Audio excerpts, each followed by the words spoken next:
Hello tarot lovers, എല്ലാവർക്കും rose tarot മലയാളത്തിലേക്ക് സ്വാഗതം.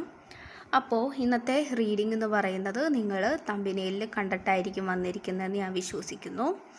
അപ്പോൾ നമുക്ക് റീഡിങ്ങിലേക്ക് കടക്കാം. ഓക്കെ, അപ്പോൾ 5 കാർഡ്സാണ് നമുക്കിവിടെ കിട്ടിയിട്ടുള്ളത്. ഓക്കെ, നമുക്കിവിടെ ഇൻഡ്യൂഷൻ കാർഡ് കിട്ടിയിട്ടുണ്ട്. അപ്പോൾ നിങ്ങൾക്ക് പെട്ടെന്ന് ഈ വ്യക്തിയുടെ ചിന്തകളൊക്കെ ഇങ്ങനെ ഓർമ്മ ഇടയ്ക്കിടയ്ക്ക് ഇങ്ങനെ വരുന്നുണ്ടാവാം. അതായത് ഇപ്പോൾ എന്തെങ്കിലും കാര്യമായിട്ട് നിങ്ങൾ ചെയ്തുകൊണ്ടിരിക്കുകയാണെങ്കിൽ, അല്ലെങ്കിൽ ഇപ്പോൾ എന്തെങ്കിലും ജോലിയിൽ വളരെ കോൺസെൻട്രേറ്റഡ് ആയിട്ട് ഏർപ്പെട്ടുകൊണ്ടിരിക്കുന്ന സമയത്തൊക്കെ ഈ വ്യക്തിയെക്കുറിച്ച് ചിന്തകൾ വരുന്നുണ്ടെങ്കിൽ തീർച്ചയായും ഈ വ്യക്തി നിങ്ങളെക്കുറിച്ച് വല്ലാതെ ഓർത്ത് വിഷമിക്കുന്നുണ്ട്. ഒരു തവണ ഈ വ്യക്തിയുടെ അടുത്തുനിന്ന് നിങ്ങൾ പറ്റിക്കപ്പെട്ടതാവാം. പക്ഷേ ആ ഒരു പറ്റിക്കൽ അത് ചെയ്തതുകൊണ്ട് ഈ പേഴ്സണ് ഭയങ്കര ബുദ്ധിമുട്ട് ഫീൽ ചെയ്യുന്നുണ്ട് ഇപ്പോൾ മനസ്സിൽ. അതായത് ഇപ്പോൾ നിങ്ങളെ അങ്ങനെ ചെയ്തതിൽ ഈ പേഴ്സൺ റിഗ്രറ്റ് ചെയ്യുന്നുണ്ട്. ശരിയാണ്, നിങ്ങൾ മറക്കാൻ ശ്രമിക്കുന്ന ഓർമ്മകളായിരിക്കാം ഈ വ്യക്തിയുടേത്. പക്ഷേ ഈ വ്യക്തിയുടെ പ്രശ്നങ്ങൾ, അതായത് ജോലി സംബന്ധമായ പ്രശ്നങ്ങൾ വന്നിരുന്നത് കൊണ്ടാണ് ഈ വ്യക്തി നിങ്ങളെ മൈൻഡ് ചെയ്യാതെ വിട്ടിരുന്നത്. ഓക്കെ, അപ്പോൾ ഈ പേഴ്സണ് നിങ്ങളെ ആവശ്യമാണ്. നിങ്ങളുടെ ആ ഒരു വാല്യൂ എത്രത്തോളം ഈ വ്യക്തിയുടെ ജീവിതത്തിൽ ഉണ്ടായിരുന്നു എന്നതാണ് ഇപ്പോൾ ഈ വ്യക്തി മനസ്സിലാക്കുന്നത്. നിങ്ങളുടെ അടുത്തേക്ക് വന്ന് സംസാരിക്കണമെന്നും നിങ്ങളോട് പറഞ്ഞ് എല്ലാ കാര്യങ്ങളും പറഞ്ഞ് ഇതിങ്ങനെ ആയിരുന്നു എന്ന് പറഞ്ഞ് സോൾവ് ആക്കാനായിട്ട് ഈ പേഴ്സൺ ശ്രമിക്കാനായിട്ട് പോകുന്നുണ്ട്. ഓക്കെ, പഴയ കാര്യങ്ങൾ ഈ വ്യക്തി ഓർക്കുന്നുണ്ട്. നിങ്ങളും ഈ വ്യക്തിയും ഉണ്ടായിരുന്ന ഒരുമിച്ചുള്ള ഓർമ്മകൾ ഒക്കെ ഈ വ്യക്തിയെ വല്ലാതെ ബോദർ ചെയ്യുന്നുണ്ട്. ഇപ്പോൾ നിങ്ങളും ഈ വ്യക്തി ഒരിക്കലും നിങ്ങളുടെ ജീവിതത്തിൽ നിന്ന് നഷ്ടപ്പെട്ടു പോവരുത് എന്ന് ആഗ്രഹിച്ചിട്ടുണ്ടാവും. വേണമെങ്കിൽ ഈ വ്യക്തിക്ക് വേണ്ടിയായിരിക്കാം നിങ്ങൾ കൂടുതലും നിങ്ങളുടെ ജീവിതത്തിൽ കരഞ്ഞിരിക്കുന്നത്.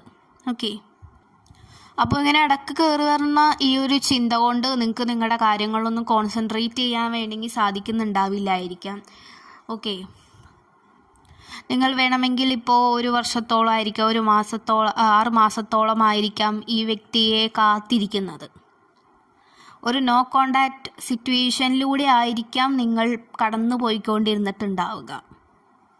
അതേപോലെ നിങ്ങളുടെ സ്നേഹം മനസ്സിലാക്കിയിട്ട് ഈ വ്യക്തി തിരികെ വരാൻ വേണ്ടിയിട്ട് നിങ്ങൾ കുറേ പ്രാർത്ഥിച്ചിട്ടുണ്ട്.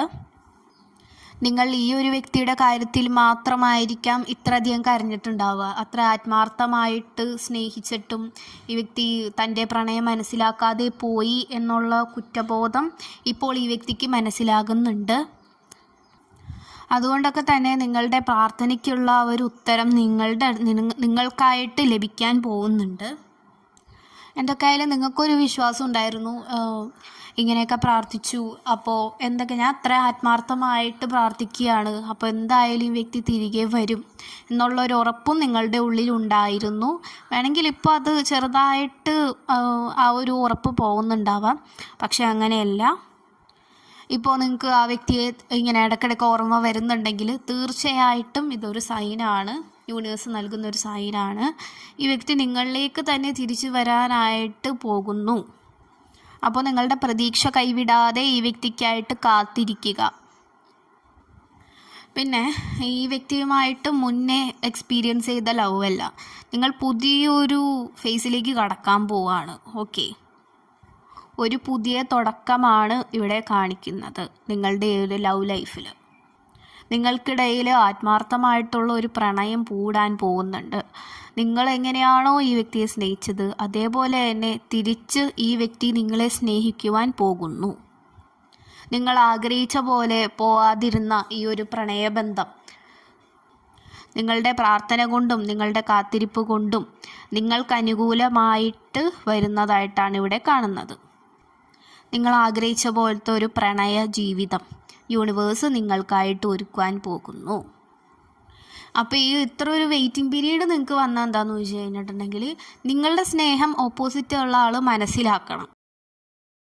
അപ്പോൾ വെയിറ്റിംഗ് പീരീഡ് വന്നതിൻ്റെ കാരണം ഇതാണ്. എത്രത്തോളം നിങ്ങൾ ഈ വ്യക്തിയെ സ്നേഹിക്കുന്നുണ്ടെന്ന് ആ ഓപ്പോസിറ്റുള്ള ആൾക്ക് മനസ്സിലാകണമല്ലോ. അപ്പം അതിന് വേണ്ടിയിട്ടും കൂടിയുള്ള വെയിറ്റിംഗ് പീരീഡ് ആയിരുന്നു ഇപ്പോൾ നടന്നുകൊണ്ടിരുന്നത്. അപ്പോൾ ഈ വ്യക്തി തിരിച്ചറിയുന്നുണ്ട് ഇപ്പോൾ നിങ്ങൾ എത്രമാത്രം സ്നേഹിച്ചു, എത്രമാത്രം സപ്പോർട്ട് ചെയ്തു, എല്ലാ കാര്യത്തിനും കൂടെ നിന്നു. പക്ഷേ അവസാനമായപ്പോൾ ഞാൻ ഒഴിവാക്കി കളഞ്ഞല്ലോ എന്നുള്ള കുറ്റബോധം ഈ വ്യക്തിക്ക് ഇപ്പോൾ തോന്നുന്നുണ്ട്. നിങ്ങളെ തേടി എന്തായാലും ഈ വ്യക്തി തിരികെ തന്നെ വരും. കാരണം ഒരിക്കലും ആഗ്രഹിക്കാത്ത ഒരു കാര്യമാണ്. എൻ്റെ ജീവിതത്തിൽ നല്ലത് നടന്നിട്ട് ഞാൻ അതിനെ തള്ളിക്കളയാൻ പാടില്ല എന്നുള്ളൊരു തോന്നലും ഈ വ്യക്തിയുടെ ഉള്ളിൽ ഇപ്പോൾ വന്നിട്ടുണ്ട്. അതേപോലെ തന്നെ നിങ്ങളെ ഈ പേഴ്സണിലോട്ട് അടുക്കാനായിട്ട് എത്രത്തോളം നിങ്ങൾ ശ്രമിച്ചിട്ടുണ്ടെങ്കിലും അത് നടന്നിട്ടുണ്ടാവില്ലായിരിക്കാം. പക്ഷെ ആ ഒരു എനർജിയുടെ ഒരു ഇത് ആ ഒരു പ്രസൻസ് ഇവിടെ നിന്ന് മാറുന്നുണ്ട്. അപ്പോൾ ഈ വ്യക്തിയുടെ ജീവിതത്തിൽ എന്താ പറയുക, വളരെയധികം പ്രശ്നങ്ങൾ നേരിട്ട് കൊണ്ടിരിക്കുന്ന സമയത്തായിരിക്കും നിങ്ങളുമായിട്ടുള്ള കണ്ടുമുട്ടലും കാര്യങ്ങളൊക്കെ നടന്നിട്ടുണ്ടാവുക.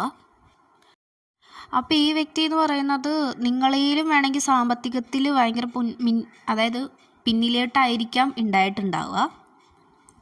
അപ്പോൾ ഈ താനിപ്പോൾ അനുഭവിക്കുന്ന ഈ ഒരു കാര്യങ്ങളിലൊക്കെ, ഈ ഒരു പ്രശ്നങ്ങളിലൊക്കെ നിങ്ങളെയും കൂടി വലിച്ച് ഇടേണ്ട എന്നുള്ളൊരു തോട്ടും ഈ പേഴ്സൺ അന്നേരം ഉണ്ടായിട്ടുണ്ട്. അതാണ് മെയിനായിട്ടും ഈ ഒരു റിലേഷൻഷിപ്പ് അത് മുറിയാനുള്ള ഒരു കാരണം തന്നെ. ആ ഒരു തീരുമാനം വളരെ തെറ്റായി പോയി എന്നുള്ളത് ഈ വ്യക്തിക്ക് ഇപ്പോൾ മനസ്സിലാകുന്നുണ്ട്. തന്നെ സ്നേഹിച്ച് തന്നെ മാത്രം സപ്പോർട്ട് ചെയ്ത് നിന്നിരുന്ന ആളെയാണ് ഈ വ്യക്തി ഒഴിവാക്കി കളഞ്ഞത് എന്നുള്ള ബോധ്യം ഇപ്പം ഉണ്ട്. അപ്പോൾ ഇപ്പോൾ ഈ വ്യക്തി അപ്പോൾ ചെയ്യുന്ന എന്താണെന്ന് വെച്ച് കഴിഞ്ഞാൽ നിങ്ങൾക്ക് വേണ്ടി കാത്തിരിക്കുകയാണ്. അതായത് നിങ്ങളുടെ അടുത്തേക്ക് വരാനുള്ളൊരു തക്ക സമയം നോക്കിയിരിക്കുകയാണ്.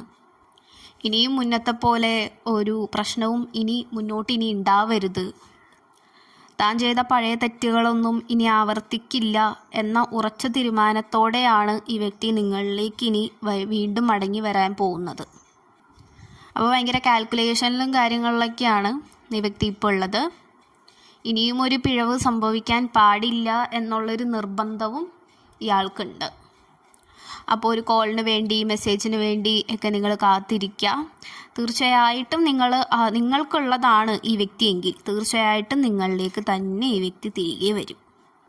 പിന്നെ നേരത്തെ പറഞ്ഞ പോലെ ഈ വ്യക്തിയുടെ ചിന്തകൾ ഇടക്കിടക്ക് വരുന്നൊക്കെ ഉണ്ടെങ്കിൽ തീർച്ചയായിട്ടും ഇവർ നിങ്ങളെക്കുറിച്ച് ചിന്തിക്കുന്നുണ്ട്. നിങ്ങൾ 333 ഒക്കെ കാണുകയാണെങ്കിൽ തീർച്ചയായിട്ടും അതൊരു സൈനാണ്. ഓക്കെ, അപ്പോൾ ഇത്രയുള്ളൂ റീഡിങ്. Thank you.